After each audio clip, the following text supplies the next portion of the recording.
Welcome everybody to 96.3 WHUR.com, and we are joined by, as you can tell on camera right now, this man needs no introduction whatsoever. You know his face. You know the great work that he's done. We're talking about the legendary, the iconic Mr. Berry Gordy. Hello, sir. How are you? Fine. How are you? Man, this has to be a pretty exciting time for you right now, huh? Yes, it is. Well, all the times have been exciting because every time we do something, it's like new and strange and different. And, Yeah.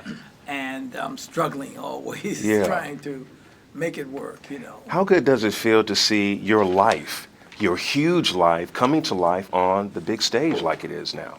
Well, it's a new experience every day because, the actors are so great and they bring out all of the stuff that really happened and they add a little something else because they've studied me. They know more about me than I remember knowing. Yeah. And we've encouraged them, and he makes sure that we deal with the truth and make it entertaining. We said we can't make it entertaining and then the truth. We got to make it true and entertaining because that's what we've always tried to do. Sure. And of course, he's talking about the musical director of Motown, the musical, Charles Randolph Wright. How are you, sir? I'm great. How are you? Good, It's great man. to Well, be here. good, man. Well, we're so happy to have you here, man. Talk about this musical. How far back do you actually go on this musical? How far back into Motown do you go? I go back from when I was born. How's that?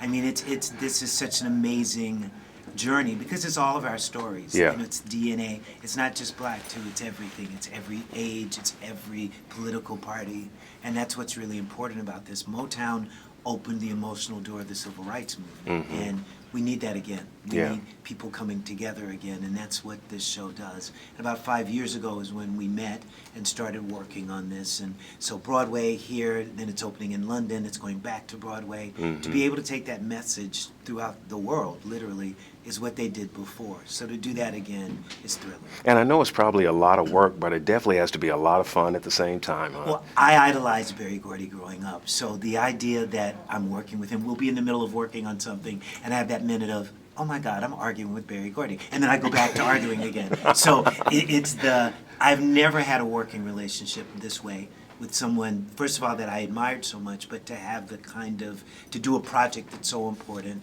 and to do it with such joy, and with a legend, because he is a legend. So to be able to tell his story and to make him, I always say, I don't care about everything else around it. If he's pleased, then I've done the greatest thing I can do. Wow. And Mr. Gordy, I know it had to be pretty tough to find the right actors to portray like Diana Ross and Smokey Robinson and Marvin Gaye. I was looking at some of the notes, over 7,500 people auditioned for that role. How tough was that to narrow that down to pick the right cast for this? Well, it wasn't too rough to pick the right cast because we just believe kind of in magic, in the truth. And somebody looked just like Diana, sounded like Diana, acted like Diana, thought like Diana, and did her homework. We didn't find too many of those, so when one came along, we said, hey, you're it. And he calls it organic magic, is what you said, and it's the organic magic. that Yeah, it's happens. organic, and and they know me more than I know myself because they've read my books and read all the stuff. So I have to be careful. I have to, because they'll catch me. If I get a little bit off, wait a minute, that's not exactly the way it happened. Sure. And I said, oh yes, well no, what happened was this way and so forth. I mean, it's so much fun because they have a license to beat me. The whole thing, that was the whole Motown was built on beat the leader. I mean, believe in yourself and question me, and because I know exactly what I'm looking for, and I'm looking for somebody who has their own thoughts, own ideas, but is not doing it for the sake of just being different. It's being right, what you feel. It's what you feel. Yeah. And then I would adjust myself a lot to their feelings because I said, wait a minute, this is feelings that I hadn't thought about, So it's been fun. Yeah. I mean, this guy was been the most fun, even more than the actors, because when he came to me, he was just so sure. He was almost cocky. At first I said, wait, he's too cocky. but it turned out not to be cocky. Wow. It turned out to be confidence. Okay. I know you. There's a difference. I know you maybe better than you know you. Okay, you know, wait a minute, you are auditioning for a job with me, and you're going to tell me you know. And he was, you know, he can answer that. But the thing that's so amazing about all of it is I understand now how all of these people became stars. When you have someone who believes in you completely, you know, without any judgment, without anything, you want to do your best. You want to do the greatest work you can do. And that's what he instilled in me, that he instilled in the cast, which made me realize that's what he did with all these artists. Because how could all of these artists come from that? And Yeah. Smokey Robinson says something where he says, you know, every city had a Supremes, a Jackson's, Temptations. They all had, he said, only Detroit had Berry Gordy. Wow. And I feel that that's truly the case in working on this and with the musical. And also, when you're talking about these artists, we never wanted anybody to imitate them.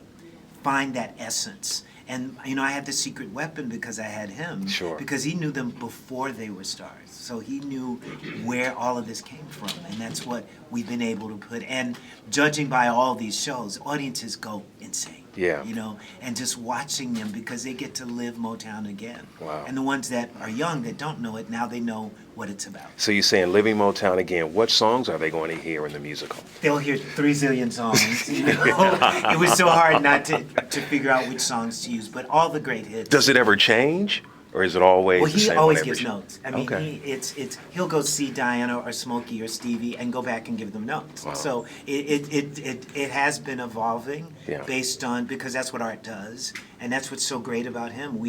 And with us, like I'll think of something, I'll pick up the phone to call him, and he's calling me with the exact same thought. I mean, we've done this for years. I've never had a relationship like that. Wow. So yes. Talk a little bit about the costumes. I know they must be fantastic in the musical.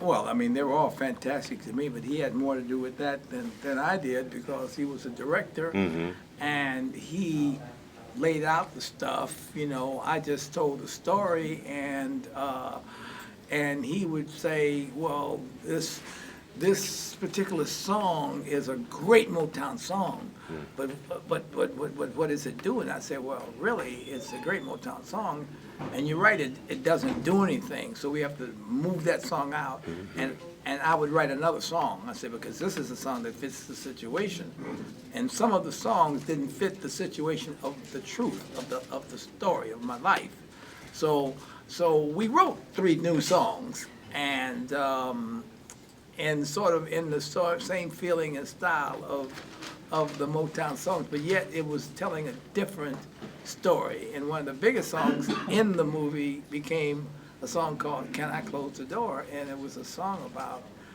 me forgiving all the artists that left me at a time at my height when other companies came in and bought them out and paid them, Diana Ross, $20 million, you know.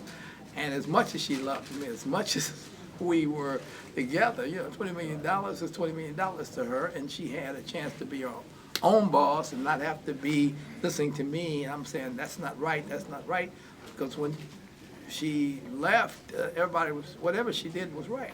Oh, Miss Ross, if you want it that way, okay, fine. With me, you want it that way, that's wrong. Wow. Change it. Yes, you know? yes. And so she had a chance to be totally free. And I couldn't blame her, you know, but so I ended up writing this song. I was hating everybody that left, Michael, all the people that left for more money and all that stuff. I hated them, but then I said, what song would fit that? And I thought about people that really love somebody. You cannot close the door, man. If your kid gets on drugs and steal all your money, he's still your kid. And if you love him, you're going to love me. So I said, can I close the door on love? And the answer was no. Wow. Well, thank you so much for joining us, and can't wait to see the musical, guys. Thank you again. Thank you. Okay.